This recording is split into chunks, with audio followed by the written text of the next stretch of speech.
Hey guys, welcome to Medics Academy, and today we'll be discussing about the third part of this lecture, and that is the cell division. Okay, so what exactly is cell division? So cell division is a phenomena or it's a condition of the division of the parent cell into the daughter cells. The parent cell is getting divided and it is getting converted or divided into the daughter cells. Be it unicellular or it multicellular, that doesn't matter. Okay, cell division is common for both unicellular species or unicellular individuals or unicellular organisms as well as multicellular organisms. But what are the criterias of this division? ये cell division होता क्यों है? कौन सा ऐसा factors है जिनके वजह से सेल डिवीजन होने के लिए मजबूर हो जाएगा? मतलब एक सेल को डिवाइड करने के लिए कौन कौन सा फैक्टर्स इंपॉर्टेंट है, सबसे पहले हम वो देखते हैं.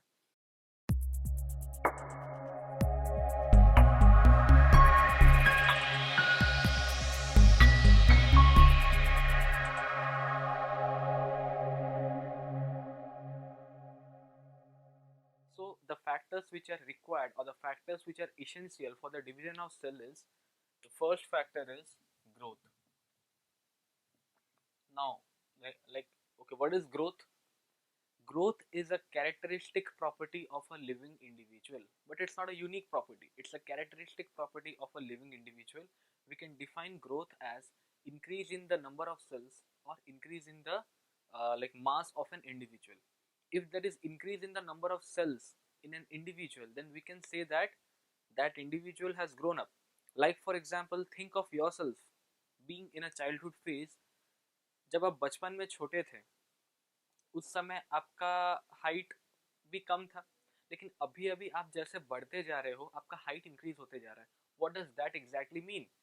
दैट मीन्स दैट कि जैसे जैसे आपका हाइट इंक्रीज हो रहा है वैसे वैसे आपके बॉडी में नंबर ऑफ सेल्स भी इंक्रीज हो रहे हैं. सो आई कैन से दैट कि अगर चाइल्डहुड से अब तक मैं अगर ट्रेस आउट करूँ तो ग्रोथ हो रहा है भाई. और अगर ग्रोथ हो रहा है मतलब सेल का नंबर इंक्रीज हो रहा है. तो सेल का नंबर इंक्रीज होना को क्या मैं ग्रोथ का एक क्राइटेरिया बोल सकता हूँ? यस, ऑब्वियसली बोल सकता हूँ. या मास इंक्रीज होना क्या मैं ग्रोथ का एक क्राइटेरिया बोल सकता हूँ? यस, ऑब्वियसली बोल सकता हूँ. तो सेल डिवीजन इसीलिए इम्पॉर्टेंट है ताकि लिविंग इंडिविजुअल का ग्रोथ हो.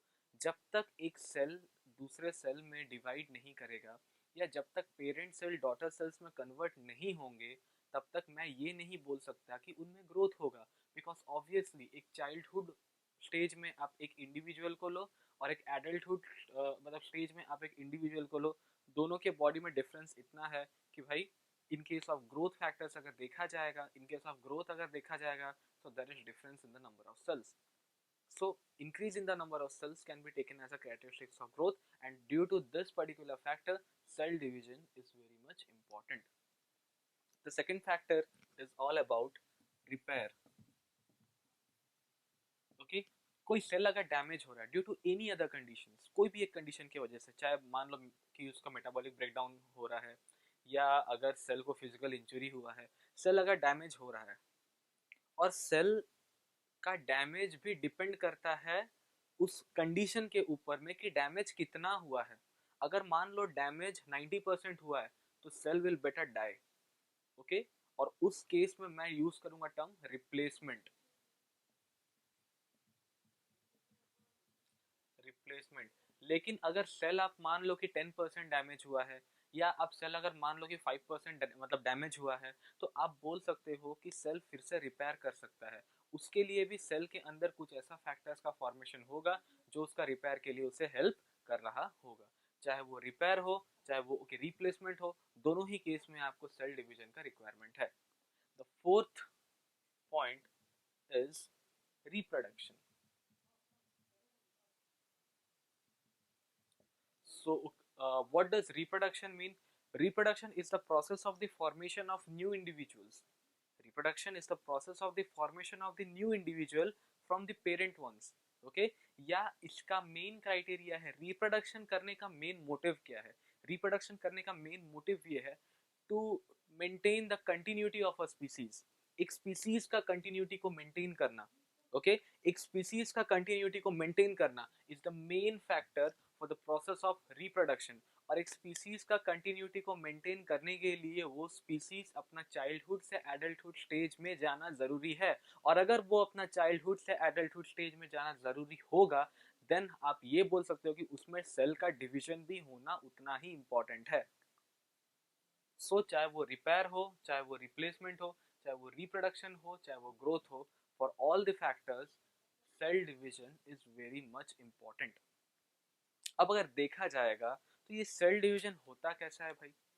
ओके, सेल डिवीजन का टाइप्स क्या क्या होता है हम उसके ऊपर स्टडी करते हैं। So the next topic is all about the types of the cell division. और अगर देखा जाएगा तो भाई जो सेल डिवीजन का जो टाइप्स है वो तीन पार्ट्स में क्लासिफाई होके, जनरली दो कॉमन है लेकिन हम तीन के फेज में पढ़ेंगे, बिकॉज जो पहला टाइप है वो बहुत प्रिमिटिव टाइप है। देखते हैं वो क्या है, ठीक है। तो जो सबसे पहला टाइप है that is amitosis, the second one is mitosis, the third one is meiosis, ठीक है। याद रखो पूरा एंटायर बायोलॉजी में कोई भी वर्ड के सामने अगर ए लग गया, एन लग गया, एब लग गया, मतलब उस वर्ड का अपोजिट मीनिंग होगा। ओके, कंप्लीटली उस वर्ड का अपोजिट मीनिंग होगा। जैसे यहाँ पे है अमाइटोसिस, अ का मतलब होता है, देखिए यहाँ पे जो माइटोसिस का एक फिजिकल मीनिंग होगा, कुछ ना कुछ तो होगा। तो इसके सामने अगर ए लग गया, एन लग गया या अगर एब लग जाता है तो ये माइटोसिस का उल्टा हो जाएगा। और इसको समझने के लिए हमें पहले माइटोसिस समझना पड़ेगा। What is okay mitosis? It is a kind of equational cell division. क्या बोलेंगे हम कि it is a kind of equational cell division. Equational cell division. अब ये इक्वेशनल सेल डिवीजन क्या होता है? कोई भी सेल के अंदर में न्यूक्लियस तो होगा, क्योंकि न्यूक्लियस के बिना सेल अधूरा है, ठीक है। Because nucleus act as a control centre of the cell, और अगर न्यूक्लियस नहीं रहेगा तो सेल भी काम नहीं करेगा, ठीक है। तो न्यूक्लियस तो प्रेजेंट होगा, और न्यूक्लियस प्रेजेंट है मतलब उसके अंदर क्रोमैटिन नेटवर्क प्रेजेंट होगा। क्रोमैटिन नेटवर्क अगर प्रेजेंट है तो जैसे मैं आपको लास्ट लेक्चर में बोला था कि भाई जो क्रोमैटिन फाइबर्स होता है, जब सेल डिवीजन होने को है, जब घंटी बजेगा कि भाई सेल डिवीजन होने वाला है, तो ये क्रोमैटिन फाइबर्स कंडेंस करेंगे क्रोमोसोम्स में, और एक पर्टिकुलर क्रोमोसोमल नंबर होगा।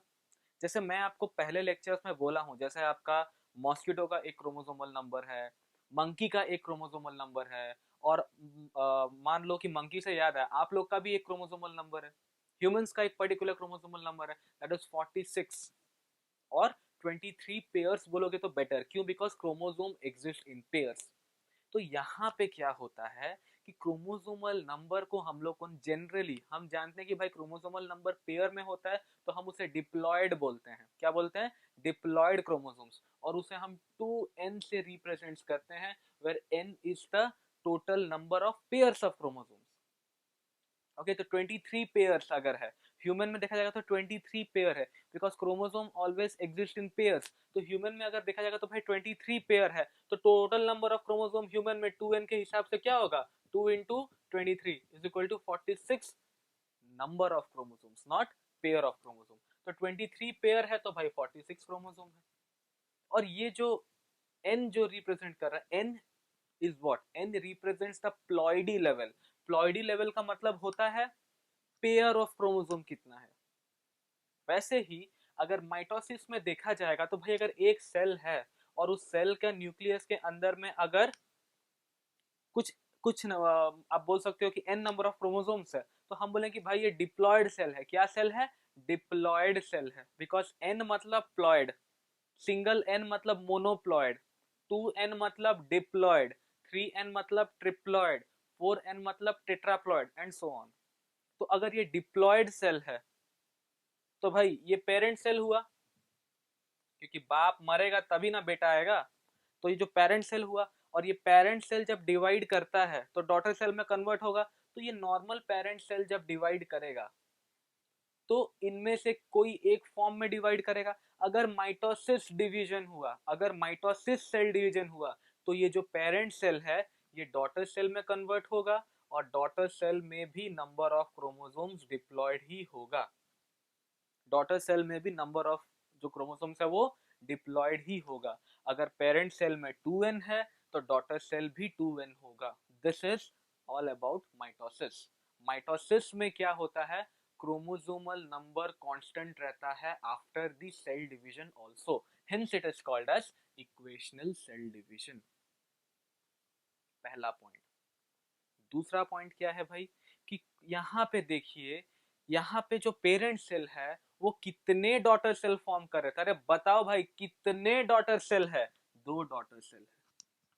तो पेरेंट सेल आगे जाके 2 डॉटर सेल्स का फॉर्मेशन करता है इन केस ऑफ माइटोसिस और in case of mitotic cell division.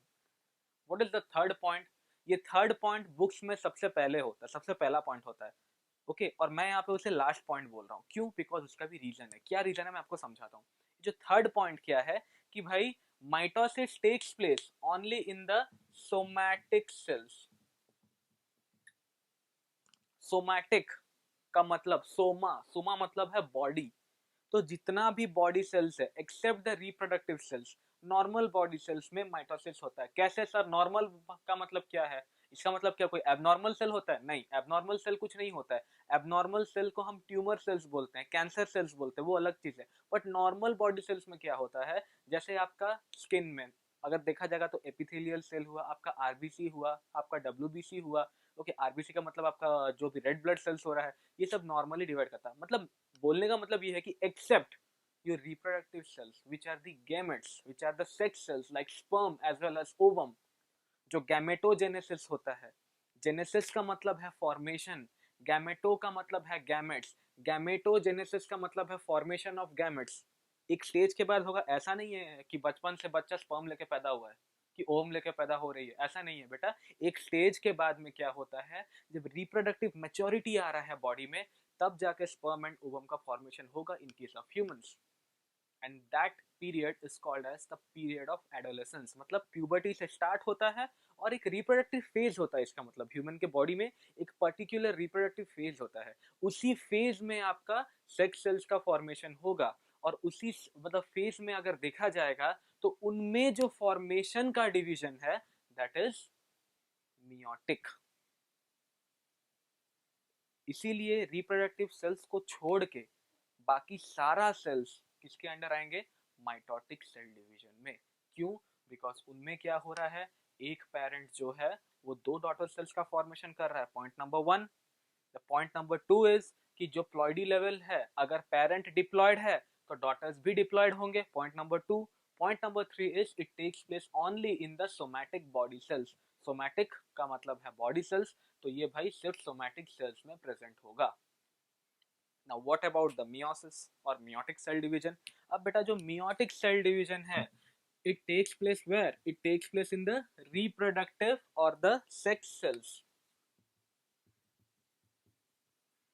Second point क्या है भाई, meiotic cell division में जो parent है, parent क्या करेगा, parent तो diploid होगा always, parent हमेशा diploid होगा, individual organism हमेशा diploid होगा, लेकिन जो cells formation करेंगे those are the haploid cells. Like for example father है as well as mother. Father is producing sperm and the mother is producing ovum. Sperm ऐसे मतलब बलून जैसे बनाया हूँ ऐसे नहीं हो, मतलब ऐसे लग रहा होगा लेकिन उसका एक स्पेसिफिक शेप है, वो दिखता समवॉट ऐसे ही है, ठीक है। तो स्पर्म फॉर्मेशन किया, अब स्पर्म जो फॉर्मेशन करने का जो मेथड है, स्पर्म फॉर्मेशन जो होगा that is called as gametogenesis, formation of gametes. और ये जो गैमेट बन रहा है दिस इज हैप्लॉइड, ठीक है। तो अगर फादर का जो सेल है वो अगर डिप्लॉयड है तो जो स्पर्म बन रहा है वो हैप्लॉइड होगा। मतलब अगर फादर के सेल में 46 नंबर ऑफ क्रोमोसोम्स है, का मतलब 23 पेयर्स अगर है, तो स्पर्म में कितना होगा, 23 क्रोमोसोम। मतलब ये पेयर के फॉर्म में और नहीं है, जो पेयर था एक एक चले गया, ठीक है, जो पेयर था वो एक एक चले गया। और ये सेल्स में ये जो सेक्स सेल्स है, because both sperm and ovum are called as gametes and gametes का दूसरा नाम है सेक्स सेल्स। तो ये सेक्स सेल्स में कितने नंबर ऑफ क्रोमोसोम है, 23। सो 23 पेयर्स मतलब 46 से आ रहा है कितना में, 23। मतलब डिप्लॉयड क्या बन रहा है, हैप्लॉइड। वैसे ही अगर ओवम में देखा जाएगा तो भाई ओके मदर में भी क्या है, तुम्हारा 23 पेयर्स है, मतलब 46 नंबर ऑफ क्रोमोसोम्स प्रेजेंट है, ठीक है। और ये जो ओवम बन रहा है, जो ओवम बनेगा उसमें भी क्या है कि n number of chromosomes are there, मतलब 23 chromosomes are there, 23 chromosomes are there. अब थर्ड पॉइंट जाते हैं, उसके बाद हम रीजन बोलेंगे कि भाई क्यों होता है 23, क्यों होता है 46। थर्ड पॉइंट क्या है कि ये जो जो मतलब डिवीजन हो रहा है, this division is called as reductional cell division, reductional cell division. और ये रिडक्शनल सेल डिवीजन का मतलब क्या है, that is reduce in the number of chromosomes, और chromosomal number is reduce to half. देखिए यहाँ पे क्रोमोसोमल नंबर क्या है 2n, यहाँ पे क्या है n, यहाँ पे कितना है 46, यहाँ पे कितना है 23, तो आधा में रिड्यूस हो रहा है, hence it is called as reductional cell division. और अगर यहाँ पे देखा जाएगा तो वही सेम चीज हो रहा है, यहाँ पे भी आधा में डिवाइड हो रहा है, hence it is called as reductional cell division.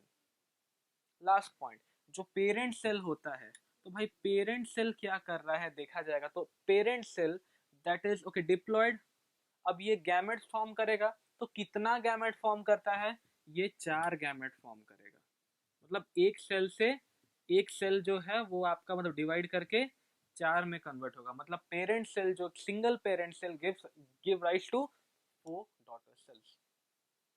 अब माइटोसिस और मियोसिस में देखिए ऐसा देखा जाएगा तो बहुत सारा डिविजन्स है, उसमें अगर देखा जाएगा तो बहुत सारा पॉइंट्स है, लेकिन अभी फॉर द टाइम बिंग हम इसे 2 बार डिस्कस करेंगे, एक चैप्टर का बिगिनिंग में, एक चैप्टर के एंड में, क्योंकि वहां पे हमें बहुत सारा ऐसा पॉइंट्स मिलेगा। जैसे अगर बोला जाएगा तो भाई आपका जो माइटोसिस में प्रोफेज जो होता है वो शॉर्ट टाइम के लिए होता है, मियोसिस में प्रोफेज जो है वो सबसे लॉन्गेस्ट फेज है।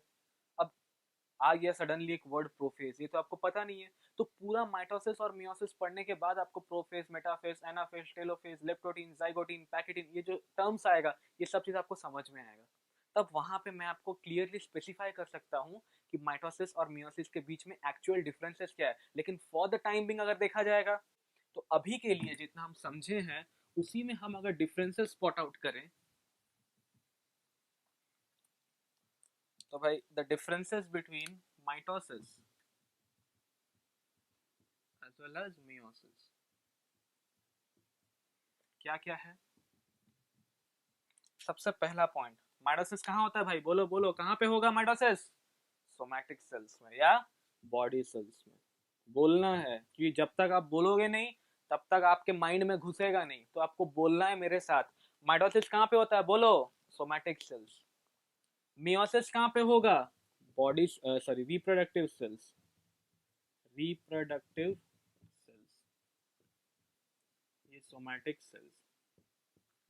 माइटोसिस में पेरेंट सेल क्या है, डिप्लॉयड। मियोसिस में पेरेंट सेल क्या है डिप्लॉयड। माइटोसिस में डिप्लॉयड मतलब parent cell is giving rise to diploid daughter cells, मतलब पेरेंट सेल जो है डिप्लॉयड है वो आपका डिप्लॉयड डॉटर सेल्स का फॉर्मेशन करेगा, वो भी एक नहीं कितना करेगा, 2 डॉटर सेल्स। तो ये जो टाइप ऑफ डिवीजन क्या हुआ, इक्वेशनल सेल डिवीजन, क्या होगा, इक्वेशनल सेल डिवीजन। और मियोसिस में क्या होगा, पेरेंट सेल डिप्लॉयड है लेकिन डॉटर सेल्स किस में कन्वर्ट हो रहा है, हैप्लॉयड में। So this is called as the reductional cell division, इसको हम लोग क्या बोलेंगे, द रिडक्शनल सेल डिवीजन, ठीक है।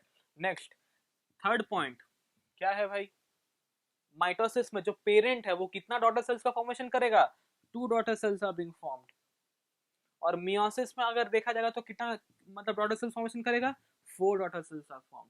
ये कैसे होता है, क्यों होता है, क्या क्या कंडीशन से, किस क्राइटेरिया में हो रहा है, फेजेस कितना है, हर फेज के लिए कंडीशन क्या है, हर कंडीशन कैसे वर्कआउट करेगा, ये सब चीज हम पढ़ेंगे। ओके, बट इतना आपको समझ में आया, आई होप समझ में आया होगा। अब आते हैं अमाइटोसिस में। ओके, अमाइटोसिस क्या है, amitosis is a kind of mitosis only, okay, it's a kind of mitosis, but उसमें कुछ तो ऐसा फैक्टर है जो जो कि माइटोसिस में होता है जनरली बट इसमें नहीं है, इसलिए इसको अमाइटोसिस बोला गया है। मतलब नॉर्मल माइटोसिस में अगर कुछ फैक्टर्स को हटा दिया जाए then it is called as a mitotic division. जैसे नॉर्मल माइटोसिस में क्या होता है, स्पिंडल फाइबर्स का फॉर्मेशन होता है, लेकिन अमाइटोसिस में स्पिंडल फाइबर का फॉर्मेशन नहीं है। ओके, नॉर्मल माइटोसिस में क्रोमोसोम सेपरेट होते हैं, ओके, लेकिन इसमें क्रोमोसोम्स का सेपरेशन नहीं है। मतलब देखा जाएगा तो it is a type of simple cell division, normal cell division. parent cell is getting divided into daughter cells without getting involved in any criteria or any condition। Her condition को हटा के अगर देखा जाएगा तो नॉर्मल सेल डिवीजन सबसे plane cell division है आपका अमाइटोसिस। लाइक आप बोल सकते हो binary fusion. Okay, binary fusion होता है। बाइनरी फ्यूजन क्या आप लोअर क्लास में पढ़े होंगे, बैक्टीरिया वगैरह में होता है। पहले कैरियोकाइनेसिस होगा, फिर साइटोकाइनेसिस होगा, फिर जो पेरेंट सेल है वो क्या करेगा, दो डॉटर सेल्स में डिवाइड हो जाएगा। कैरियोकाइनेसिस मतलब डिवीजन ऑफ न्यूक्लियस, साइटोकाइनेसिस का मतलब है डिवीजन ऑफ साइटोप्लाज्म। तो nuclear division is carried forward by cytoplasmic division, hence the parent cell is getting divided into two daughter cells in case of a mitotic division। मतलब अगर in short बोला जाएगा तो भाई amitotic division is a simpler form of complex mitotic division. आ रहा समझ में, मतलब plain cell division. Okay, so there are three types of cell division, एक है अमाइटोसिस, एक है माइटोसिस और एक है मियोसिस। आपके सिलेबस में अमाइटोसिस मेंशन नहीं किया है, क्लियरली आपके सिलेबस में अमाइटोसिस मेंशन नहीं किया है। माइटोसिस के बारे में बोला है, माइटोसिस के बारे में डेप्थ दिया है। बोथ प्लांट सेल और एनिमल सेल में हमें माइटोसिस को स्टडी करना है। और मियोसिस के बारे में इंट्रोडक्शन दिया है, उतना डेप्थ में दिया नहीं है। आप मियोसिस को क्लास 11 में पढ़ोगे अगर आप बायो आगे कंटिन्यू करते हो तो भाई माइटोसिस डिटेल में है, मियोसिस का इंट्रो है और अमाइटोसिस नहीं है। ठीक है, चलिए स्टार्ट करते हैं mitotic and meiotic cell division. But before starting, आपके टोटल चैप्टर में जो आपका हेडिंग है उसमें आप देखिए सेल साइकिल के बारे में दिया रहेगा। ठीक है, आपका पूरा चैप्टर में आप देखिएगा सेल साइकिल के बारे में दिया है। तो वो सेल साइकिल क्या है उसको पहले समझते हैं, because that will form the foundations of both of this types of cell division. तो आइए पहले सेल साइकिल के बारे में स्टडी करते हैं। So the next topic is all about the cell cycle. देखिए साइकिल का मतलब क्या है, सबसे पहले हम लोग सेल साइकिल में बात करेंगे। ये जो दो टर्म्स का मतलब क्या है, सेल का मतलब तो समझ में आता है, साइकिल का मतलब क्या है, कोई भी चीज अगर एक पॉइंट से स्टार्ट हो रहा है, ओके ओके, अगर एक पॉइंट से स्टार्ट हो रहा है तो वो अगर उसी पॉइंट पे आके अगर एंड करता है और वो चीज कंप्लीटली क्या हो रहा है, इन प्रोसेस है, मतलब उसी पॉइंट पे सिर्फ एंड नहीं कर रहा है, उसी पॉइंट से होते हुए क्या कर रहा है, फिर से वो प्रोसेस को कंटिन्यू कर रहा है, then that is called as the cell cycle. तो अगर सेल साइकिल में देखा जाएगा तो this is the like diagram of a cell cycle. देखिए इसमें क्या हो रहा है, दो फेज होता है सेल साइकिल में, दो पर्टिकुलर फेज होता है। सबसे पहला फेज है इंटरफेज, इंटरफेज, और it is also called as the preparatory phase. मतलब सेल प्रिपेयर कर रहा है डिवीजन के लिए, सेल अब तक डिवाइड नहीं किया है लेकिन सेल प्रिपेयर कर रहा है सेल डिवीजन के लिए। जैसे एक बच्चा जब जन्म होता है तो जन्म होते साथ साथ रिप्रोडक्शन करता है क्या, नहीं, जन्म हुआ तुरंत नहीं मेरे को रिप्रोड्यूस करना है, ऐसा तो नहीं होता। तो यहाँ पे देखा जाएगा तो वो जो बच्चा वो सबसे पहले ग्रो करेगा, ग्रो कर रहा मतलब उसका सेल डिवाइड हो रहा है, उसमें टिश्यूज का फॉर्मेशन हो रहा है, नया टिश्यूज का फॉर्मेशन हो रहा है। ओके, उसमें मास मतलब वो क्या करेगा, गेन करेगा, धीरे धीरे वो अपना एक स्टेज से दूसरे स्टेज में कन्वर्ट होगा। ओके, इसका मतलब क्या है कि उसमें जो जितना नंबर ऑफ सक्सेसिव स्टेज है वो आएगा, वो आने के बाद में वो अपना रिप्रोडक्टिव फेज में आएगा, रिप्रोडक्टिव फेज में आने के बाद में मैच्योरेशन होगा, मैच्योरेशन होने के बाद फॉर्मेशन ऑफ गैमेट्स होगा, तब जाके जब वो रिप्रोडक्टिवली केपेबल होता है तब डिवाइड करेगा और तब रिप्रोड्यूस करेगा। यहाँ पे वही कंडीशन है, सेल सबसे पहले एक रेस्टिंग फेज में जाएगा। जैसे ही एक नया सेल का फॉर्मेशन हुआ, मतलब जैसे ही पेरेंट सेल एक डॉटर सेल का फॉर्मेशन किया, वो डॉटर सेल एक रेस्टिंग टाइम पीरियड में जाएगा, एक प्रिपरेटरी फेज में जाएगा। उस फेज में क्या होगा, वो थोड़ा से ग्रो करेगा, उसके बॉडी के अंदर में या उस सेल के अंदर में क्या होगा, नंबर ऑफ सेल ऑर्गेनल्स का फॉर्मेशन होगा। साइटोप्लाज्म का इंक्रीमेंट होगा, डीएनए का फॉर्मेशन होगा, डुप्लीकेशन होगा, तब जाके वो रेडी होगा सेल डिवीजन करने के लिए। तो सेल डिवीजन का फेज को छोड़ के जितना भी प्रिपरेटरी फेजेस है, all preparatory phases are called as the interphase और द रेस्टिंग फेज और the resting time period. This is the longest phase of the cell cycle. याद रखो, interphase is the longest phase of the cell cycle. दिमाग में घुसा लो ये बात। तो अगर लॉन्गेस्ट फेज है तो इसका मतलब सेल अपना लाइफ साइकिल का, अपना लाइफ स्पैन का, बिकॉज एक बार डिवाइड किया, जन्म से डिवीजन तक, सेल का फॉर्मेशन से सेल का डिवीजन तक उसका लाइफ स्पैन है। तो पूरा एंटायर लाइफ स्पैन अगर मैक्सिमम टाइम अगर वो स्पेंड कर रहा है इंटरफेज में, इसका मतलब है वो अपना एंटायर लाइफ का मेजर टाइम इंटरफेज में क्या करता है, गवा देता है। सिर्फ एक फेज में, एक छोटा सा टाइम पीरियड में सेल डिवीजन होगा, लेकिन मेजॉरिटी किस में जाता है, इंटरफेज में। ओके, तो अगर देखा जाएगा तो जो इंटरफेज है, ये पूरा जो फेज है, this entire phase is the interphase including G not phase, G1 phase, S phase and G2 phase. G का मतलब होता है ग्रोथ। ये है आपका G नॉट या G0, या इसको हम लोग बोलते हैं जीरो ग्रोथ फेज। क्या बोलेंगे, जीरो ग्रोथ फेज। यहाँ पे G1 first growth phase, S phase का मतलब होता है सिंथेसिस फेज।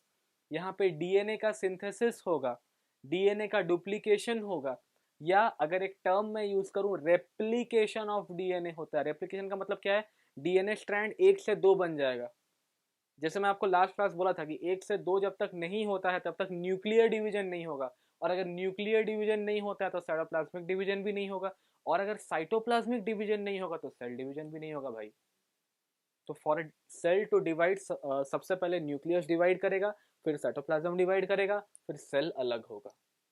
वैसे यहाँ पे भी अगर देखा जाएगा तो न्यूक्लियस डिवीजन के लिए न्यूक्लियस के अंदर क्रोमैटिन फाइबर्स का नेटवर्क, क्रोमोसोम्स के अंदर जो डीएनए है उसको डुप्लीकेट होना जरूरी है।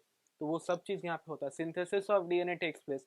यहाँ पे आरएनए का फॉर्मेशन होता है, यहाँ पे आरएनए का सिंथेसिस होता है, यहाँ पे एक सेल रेडी हो गया डिवीजन के लिए। मतलब जो आपका डॉटर सेल यहाँ पे फॉर्मेशन हुआ था, जो आपका डॉटर सेल यहाँ पे फॉर्मेशन हुआ था, वो अभी बहुत छोटा है, जी नॉट फेज में, बहुत प्री मैच्योर स्टेज में है, अर्ली स्टेज में है। तो वो जैसे जैसे जी नॉट से होते होते होते G2 तक आएगा तो वो थोड़ा सा ग्रो कर जाएगा। Now this cell has the capacity to divide, this cell has the capacity to undergo cell division. And what about this cell, इसका प्लॉइडी लेवल क्या है, डिप्लॉयड की हैप्लॉयड, ऑब्वियसली डिप्लॉयड। और जो डॉटर सेल बनेगा वो भी क्या, डिप्लॉयड ना हैप्लॉयड, ऑब्वियसली हैप्लॉयड। क्यों sir, because we are talking about mitosis, और माइटोसिस में जो पेरेंट सेल का जो प्लॉइडी नंबर है, मतलब जो डिप्लॉयड पेरेंट सेल है, वो डिप्लॉयड डॉटर सेल्स का फॉर्मेशन करेगा।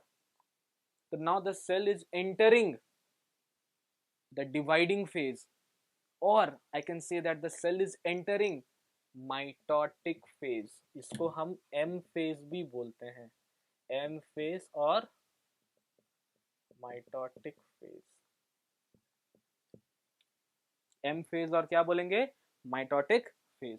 और ये माइटोटिक फेज जो है वो माइटोसिस में चार तरह का है। एक है प्रोफेज, एक है मेटाफेज, एक है एनाफेज, एक है टीलोफेज। इसको याद रखने का ट्रिक आप याद रख सकते हो, पी मैट। मैट इज मेंटल एबिलिटी टेस्ट होता है, तो पी से तुम याद रखो प्री मैट, पहले, प्री का मतलब पहले, या पोस्ट मैट ऐसे याद रख सकते हो। आप सिर्फ याद रखो P MAT. P stands for prophase, M stands for metaphase, A stands for anaphase, T stands for telophase. ये चारों फेज आता है आपका किसमें, एम फेज में, और माइटोटिक फेज और द फेज ऑफ डिवीजन। और सबसे पहला फेज क्या है हमारा, इंटरफेज, और it is also called as the resting time period. समझ में आ रहा है। सो यहाँ पे देखिए जो पेरेंट सेल है वो क्या करेगा कि डिवाइड करेगा और डॉटर सेल में कन्वर्ट होगा।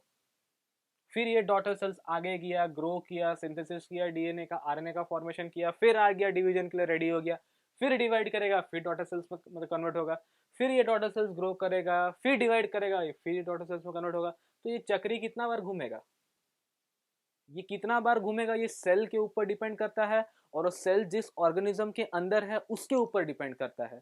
उसके कंडीशंस के ऊपर डिपेंड करता है, उसका मेटाबॉलिज्म के ऊपर डिपेंड करेगा। ठीक है, कुछ सेल्स मतलब मल्टीप्लाई करते रहते हैं, डिवाइड करते रहते हैं, लेकिन उनमें से कुछ सेल बोलते हैं नहीं भाई बहुत हो गया, बहुत जी लिए जिंदगी, सब मोह माया है, अभी बस रुकना है, तो वो और फर्दर डिवाइड नहीं करेंगे। ऐसा नहीं है कि सारे सेल्स एक साथ रुकेंगे। हर सेल डिवीजन में जो सेल्स आते हैं, जो सेल डिवाइड करना चाहते हैं वो तो करते हैं, लेकिन कुछ ऐसे सेल्स हैं जो डिवाइड नहीं करते हैं and they end up their life in form of the life span, मतलब लाइफ स्पैन खत्म हो जाता है उनका। Okay, so there are certain cells जो कि अपना लाइफ स्पैन कम कर दे, मतलब खत्म कर देंगे, या फिर वो रुक जाएंगे, या फिर वो डिवाइड नहीं करेंगे, लेकिन most of the cell they undergo cell division. Okay, so this cell division continues कब तक, जब तक एक तो सेल के ऊपर डिपेंड करेगा, दूसरा बॉडी के कंडीशंस के ऊपर डिपेंड करता है कि सिचुएशन क्या है, सिचुएशन के हिसाब से सेल डिवाइड करेगा। लाइक फॉर एग्जांपल, अगर आपका कहीं पे सपोज एक्सीडेंट हो गया, हाथ वाथ छिल गया है, वहाँ के मतलब वहाँ पे अब सोचिए कि मेरा ये सपोज हाथ है, ठीक है, हाँ हाथ ही है भाई, देख लो अच्छे से। ओके, तो ये हाथ है, ये हाथ में क्या हो रहा है कि यहाँ पे सोचिए कट लग गया या छिल गया, या थोड़ा सा क्या हो रहा है कि टिश्यू डैमेज हो गया, तो टिश्यू डैमेज हुआ। नाउ दैट पहले कंडीशन नहीं था, लेकिन अब कंडीशन एराइज किया है कि भाई यहाँ पे सेल डिवीजन होना जरूरी है। क्यों? ताकि ये जो टिश्यू है वो रिपेयर होगा, और ये जो मतलब वुंड है वो हील होगा। तो उसके लिए कंडीशन एराइज हुआ, जब कंडीशन एराइज हुआ तो सेल डिवीजन का फ्रीक्वेंसी बढ़ गया। और याद रखो, एक इंपॉर्टेंट पॉइंट बोलने जा रहा हूँ, इसको ध्यान से सुने।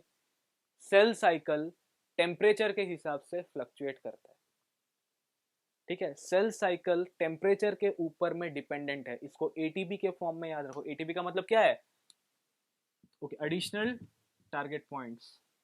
These are the important points which are required for your entrance examinations and your boards basically.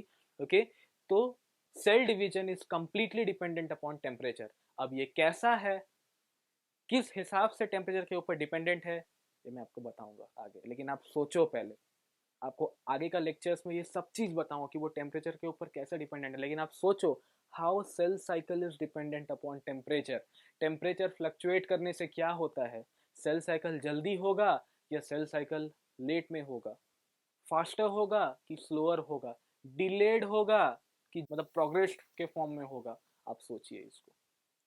Okay, एक छोटा सा पॉइंट रह गया था यहाँ पे। एक्चुअली देखा जाएगा तो मैं आपको जैसे बोला कि सेल डिवीजन होना, जैसे यहाँ पे जो सेल आपका फॉर्मेशन हो रहा है, यहाँ पे जो डॉटर सेल्स का फॉर्मेशन हो रहा है, ये आगे जाके डिवाइड करेगा कि नहीं करेगा, ये इस सेल के ऊपर डिपेंड करता है और कंडीशंस के ऊपर डिपेंड करता है। ठीक है, तो G0 phase is actually a condition.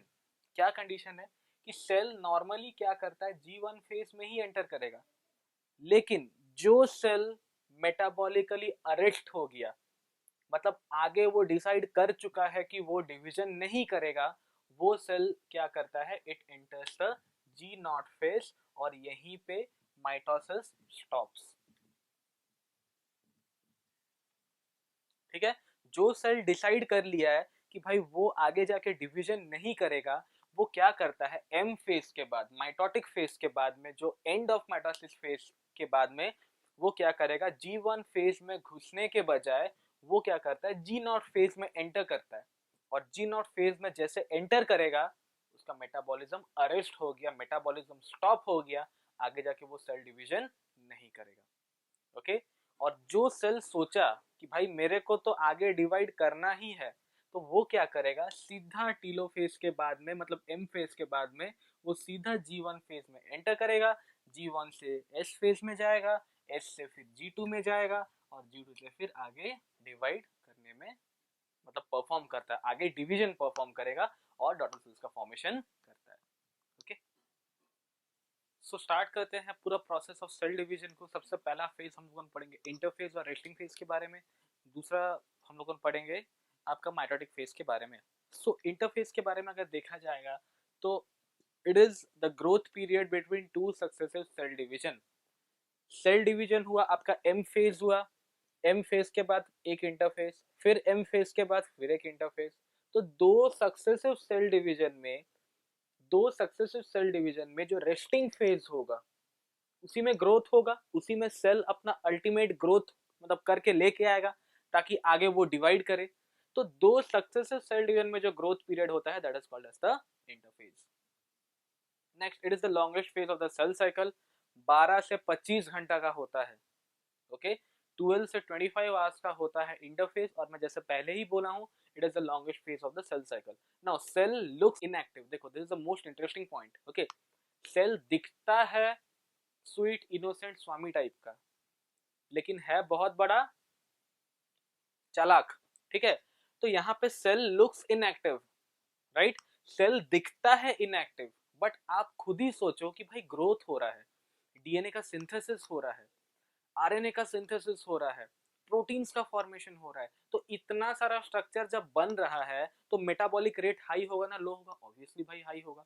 तो cell looks inactive but it is a phase of active metabolism, increase in the metabolism, बहुत एक्टिव होता है सेल, लेकिन दिखाता नहीं है। ठीक है, बाहर से अगर आप देखेंगे तो सेल अपना चुपचाप है, धीरे धीरे अपना ग्रो कर रहा है, बाहर से दिखता है, लेकिन अंदर से देखेंगे so it is a phase of active metabolism because of the synthesis and the formation of DNA, RNA as well as protein। तो इसका 3 फेजेस है। सबसे पहला है आपका G1 फेज, उसके बाद है आपका S फेज, और उसके बाद है आपका G2 फेज। तो जो G1 फेज है, देखिए it represents the maximum growth of the cell, it represents the maximum growth of the cell, और आरएनए और प्रोटीन्स यहाँ पे सिंथेसाइज होता है। और एक इंटरेस्टिंग पॉइंट क्या है कि इसका जो ड्यूरेशन है वो सेल के ऊपर डिपेंड करता है, टाइप ऑफ सेल के ऊपर डिपेंड करेगा। लाइक फॉर एग्जांपल आपका neurons, nephrons, okay, body cells, RBCs, okay, डब्ल्यूबीसीज, अलग अलग टाइप का सेल में G1 फेज का ड्यूरेशन अलग अलग होता है, hence its duration is variable as compare to other cells, मतलब अलग अलग सेल्स में इसका अलग अलग ड्यूरेशन होगा। मेन पॉइंट्स क्या है कि भाई RNA and proteins are synthesized here and maximum growth takes place in growth 1 phase और first growth phase of interphase. Okay, next आते हैं हम लोग को एस फेज के ऊपर में। S phase is of 6 to 8 hours का ड्यूरेशन। ओके, 6 to 8 आवर्स मतलब ड्यूरेशन का होगा, और इस एस का मतलब याद रखो, एस स्टैंड्स फॉर सिंथेसिस, और सिंथेसिस किसका होगा? डीएनए का होगा। तो इस फेज में अगर देखा जाएगा तो synthesis of DNA takes place, और डीएनए सिंथेसिस कैसे होता है? By the help of a process called as DNA replication. आपका बुक में दिया हुआ है, जो डीएनए रेप्लिकेशन में क्या होता है, एक पेरेंट डीएनए का स्ट्रैंड है। ओके, अब ये पेरेंट डीएनए स्ट्रैंड क्या करेगा, ये डिवाइड करके दो डॉटर डीएनए में कन्वर्ट होगा। तो जो पेरेंट डीएनए स्ट्रैंड में क्या होता है, सबसे पहले अनवाइंडिंग होगा। वाइंडिंग का मतलब क्या है? तो अनवाइंडिंग मतलब उल्टा खुलना। ओके, तो सबसे पहले ये जो डीएनए में क्या होगा, अनवाइंडिंग होता है। अनवाइंडिंग मतलब नीचे से ये हेलिक्स खुलना चालू होगा, नीचे से ये हेलिक्स क्या होगा, देखिए खुलना चालू हो रहा है, और एक टाइम पीरियड के बाद में ये पूरा खुल जाएगा, एक टाइम पीरियड के बाद में ये पूरा खुल जाएगा। अब क्या होगा, नया डीएनए यहाँ पे सिंथेसाइज होना चालू होगा, नया डीएनए यहाँ पे सिंथेसाइज होना चालू होगा। दो स्ट्रैंड्स है, एक अगर रन करेगा 5' से 3', तो जो नया फॉर्मेशन हो रहा है DNA by the process of replication, ये होगा फ्रॉम 3' टू 5'। तो ये अगर था फ्रॉम 3' टू 5', तो ये बन जाएगा भाई 5' टू 3'। दोनों सेम ही है, मतलब चारों का चारों स्ट्रैंड्स देखा जाएगा तो मतलब अगर हम देख रहे तो कॉम्प्लीमेंट्री और एंटी पैरेलल, जो डीएनए का नेचर है वही है। यहाँ पे अगर ए है तो यहाँ टी होगा, जी है तो सी होगा, सी है तो जी होगा, टी है तो ए होगा। सेम जो हम पिछले लेक्चर्स में डिस्कस किए थे वैसे ही हो रहा है, बट एक प्रोसेस होता है। ओके, उस प्रोसेस में अभी तो डेप्थ में हम एक्सप्लेन नहीं कर सकते हैं बिकॉज ये आपका सिलेबस में नहीं है, बट फॉर द टाइमिंग आप याद रखो बहुत सारा है। जैसे आपका हेलिकेज, बहुत सारा एंजाइम्स यूज होता है, डीएनए पॉलीमरेज यूज होगा, ठीक है, डीएनए लाइगेज यूज होगा, न्यूक्लियोटाइड्स हम लोग ऐड करेंगे, ये सब ये पूरा प्रोसेस है, ये क्लास 12 में पढ़ोगे। लेकिन अभी आप याद रखो, सबसे पहले अनवाइंडिंग होगा, अनवाइंडिंग होके आपका हेलिक्स खुलेगा, खुलने के बाद नया डीएनए स्ट्रैंड सिंथेसाइज होगा, और नया डीएनए स्ट्रैंड सिंथेसाइज अगर हो रहा है, होने के बाद में फाइनली क्या होगा, जो डीएनए जो बनेगा उसमें एक पेरेंट स्ट्रैंड होगा, एक डॉटर स्ट्रैंड होगा। Hence replication of DNA. आप याद करो, मैं पिछला लेक्चर्स में एक टर्म यूज किया था, semi conservative. Semi conservative, semi का मतलब क्या है? आधा। तो रेप्लिकेशन ऑफ डीएनए में जो डीएनए का फॉर्मेशन हो रहा है उसमें आधा पेरेंट है और डॉटर है। तो पेरेंट आधा है, इसलिए the DNA replication is called as semi conservative, or it is the semi conservative nature of DNA replication. तो एस फेज या सिंथेटिक फेज में डीएनए का रेप्लिकेशन होगा, मतलब सिंथेसिस ऑफ डीएनए होगा। नेक्स्ट हम आते हैं सेकेंड ग्रोथ फेज में। और अगर सेकेंड ग्रोथ फेज का बात किया जाएगा तो सेकेंड ग्रोथ फेज में भी आरएनए और प्रोटीन्स का फॉर्मेशन हो रहा है या सिंथेसिस हो रहा है। फर्स्ट में भी आपका आरएनए और प्रोटीन्स का सिंथेसिस हो रहा था, सेकेंड में भी आपका आरएनए और प्रोटीन का सिंथेसिस होता है, लेकिन दोनों में डिफरेंस क्या है कि सेकेंड में जो रेट ऑफ सिंथेसिस है, जो बल्क ऑफ सिंथेसिस है वो ज्यादा होता है, वो बढ़ जाता है। ठीक है, क्योंकि सेल अभी अपना अल्टीमेट ग्रोथ मतलब फेज में है, अल्टीमेट टाइम ग्रोथ पीरियड में है। इसके बाद और ग्रोथ का कोई स्कोप नहीं है, बिकॉज इसके बाद सेल अगर भी करता है तो सिर्फ डिवीजन करेगा और कुछ नहीं। ठीक है, and this phase last for 3 to 4 hours. ठीक है, तो आपका S phase it last for 6 to 8 hours, this last for 3 to 4 hours, and G1 phase जहां पे आपका मैक्सिमम ग्रोथ हो रहा है, it last for approximately 10 to 12 hours. ठीक है, तो ग्रोथ यहाँ पे मैक्सिमम हो रहा है, लेकिन आरएनए और प्रोटीन्स का सिंथेसिस बल्क में ज्यादा होगा G2 में, और S phase is responsible for the synthetic phase. ये सारा फेजेस में वो ही सेल जाएगा भाई, ये सारा फेजेस में वो ही सेल जाएगा जिसका मोटिव है डिवीजन करने के लिए, जो सोच लिया है, जो ठान लिया है कि मेरे को आगे जाके डॉटर सेल्स का फॉर्मेशन करना है, मेरे को आगे जाके डिवीजन करना है। और जो सेल सोच लिया है कि भाई मेरा तो हो गया, मैं तो बूढ़ा हो गया और मैं कुछ करने वाला हूं नहीं, दुनिया में सब मोह माया है और कुछ मेरे से होगा नहीं, वो सीधा एंटर करेगा इनटू G0 फेज, जहां पे उसका मेटाबॉलिज्म अरेस्ट हो गया। अरेस्ट होने के बाद में अल्टीमेटली क्या होगा, और वो आगे डिवाइड नहीं करेगा और अपना लाइफ स्पैन तक जिंदा रहेगा, पेंशन का पैसा में जिएगा। पेंशन मतलब उसके बॉडी में जितना भी एनर्जी है जो वो बाहर से मतलब मेटाबॉलिज्म के थ्रू डिराइव कर पा रहा है कि खा पा रहा है, उससे वो जिएगा एंड फाइनली मर जाएगा। Okay, so this was all about the interphase. In the next lecture we'll have a discussion about the phases of mitosis. हम एक एक फेज को आराम से डिस्कस करते करते जाएंगे। आप जब देख रहे हो, आप जब समझ रहे हो, आपको जब समझ में आ रहा है, कुछ पॉइंट्स आपको इंपॉर्टेंट लग रहा है, आप उसे नोट डाउन कर सकते हो और इंस्टेंटली हर छोटा सा डिटेल्स आप नोट डाउन करो।